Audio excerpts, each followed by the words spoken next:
With the growing anticipation for the return of future Trunks, we come to a conclusion and close off our mini story surrounding the superhuman water as Goku battles Copy-Vegeta to the death in hopes to restore the original Vegeta before completely disappearing. Welcome Dragon Ball fans to my Dragon Ball Super episode 46 review entitled Goku vs Copy-Vegeta, who will prevail, leading into next week's exciting episode, episode 47, as future Trunks returns and Dark Goku arrives. Pretty awesome stuff. For those who haven't seen my recent breakdown discussions and reveal on Black Goku and the future Trunks arc, the video links will be located down in the description below for you to check out. Nevertheless, however, most people hated the current story we received now, with some saying it was just meaningless filler, but Goku does in fact battle Copy-Vegeta to the death. Now, before I go any further in this review, guys, a fair warning that this video will contain loads of spoilers, so if you don't want anything ruined for you, simply fast forward the video, go watch the episode, and come back so we can talk more Dragon Ball Super. Don't cry in the comments about being spoiled by the thumbnail or any of that, because nothing is being said or shown that you guys don't already know. The translations to this episode, in case you guys are wondering how I was able to pick up on the dialogue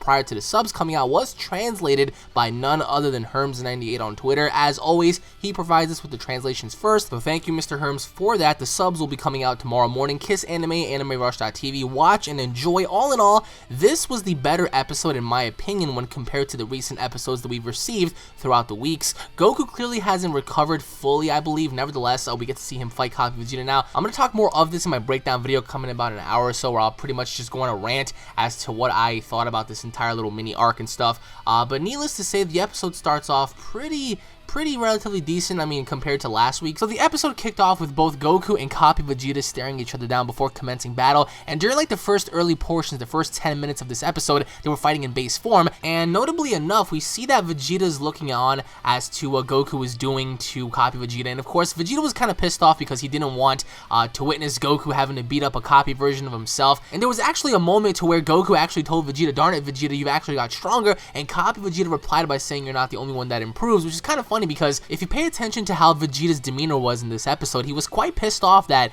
Goku was able to, you know, just keep up and even get the upper hand on a copy version of himself, because, I mean, come on, it's Vegeta here. He does not want Goku to surpass him in any way, shape, or form. But then we get to witness something happen. We get to witness both Goku and Copy-Vegeta transform into a Super Saiyan Blue, which was really awesome because, I mean, here we thought that, you know, Copy-Vegeta wasn't able to become a Super Saiyan God, but in fact he was able to, and then in fact actually waged war as Super Saiyan Blues, which is kind of cool because pretty much we get to see Super Saiyan God versus Super Saiyan God, which again was pretty awesome to see. But of course, with that said, Vegeta was complaining about Copy-Vegeta's fighting motions and stuff. He was pretty much, I mean, there was one portion to where Vegeta was actually rooting for Copy-Vegeta, and that's because he saw the way Goku's demeanor was. He saw the way Goku was fighting and was able to pick him off and stuff. So Vegeta kind of felt his pride get in the way, and he even tried swinging at Copy-Vegeta, but he went right through him. And in fact, there was a little portion to where Vegeta was fading fast, and of course Goku has 3 to 5 minutes to defeat Copy-Vegeta before the original Vegeta perishes, and in fact he was able to maintain his body due to Jocko giving Vegeta the pacifier that held the superhuman water, which was kind of funny because now we see you know, Vegeta sucking on a pacifier the entire time, which again I believe it takes away from Vegeta's character, because I mean there was no need to put a pacifier in his mouth, but nevertheless we get to see Super Saiyan Blue Copy-Vegeta versus Super Saiyan Blue Goku, and although it's not the real Vegeta, he functioned just like him. I mean, he was sending off these key shots and stuff, in which case Goku was blocking off, but Vegeta was just standing there watching, and obviously that had to have damaged his pride, because essentially Copy-Vegeta is him. Everything that, you know, Vegeta knows and all of his transformations and techniques and stuff is embedded within Copy-Vegeta, and for him to witness someone like Goku be able to pick apart Copy-Vegeta the way he did was kind of, you know, disappointing and stuff. But there was a portion to where, you know, Copy-Vegeta fired off rapid key shots and Goku blocked, and Goku was standing there and he was just, he wasn't entirely fazed by it, but Goku was relatively surprised that he was able to pretty much, you know, have the strength that he had, especially after Kaioken times 10, and there was even a little piece of dialogue to where the Pottage says that defeating the superhuman water nucleus will weaken the copy, allowing a quick end to the fight. So they had to look and they had to search for the nucleus of the copy version of Vegeta in order to permanently put an end to what was going on, and it seemed as if Goku was struggling against Super Saiyan Blue Copy-Vegeta. But again, some people might say this is just filler, this doesn't make any sense. I thought, again, comparing all of this, to the previous episodes, this was the better episode. And in fact, Vegeta, the original Vegeta, had a moment to himself to where he was like, wow, like, he can't believe that no matter how much he improves,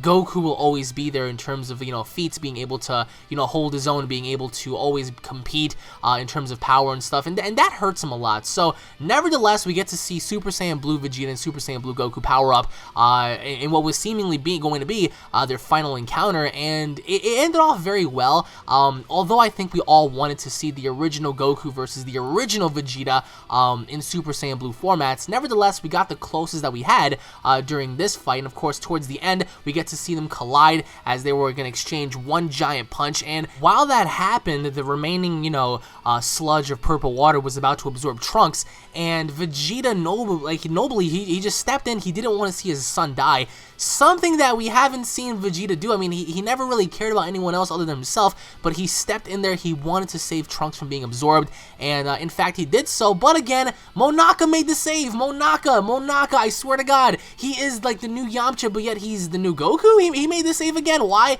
Because he actually woke up from consciousness, from being unconscious, and he stepped on the nucleus. He stepped on, the very source of power behind the superhuman water, and he caused the sludge to be weakened, therefore making the Copy-Vegeta more weakened. And of course, Goku executed by unleashing the Kamehameha Wave, destroying evil Copy of Vegeta, and saving Vegeta's life, of course, which was kind of cliche. I'll explain more of that in my breakdown review, guys. But again, leave your thoughts down below as to what you guys thought about this, because it just seemed a little weird. Although the fight sequence was really cool, nevertheless, I mean, we get to see, just Monaka make the save again, so he is a hero. And that's going to build up to future Trunks returning, in which case the preview showcased something really awesome.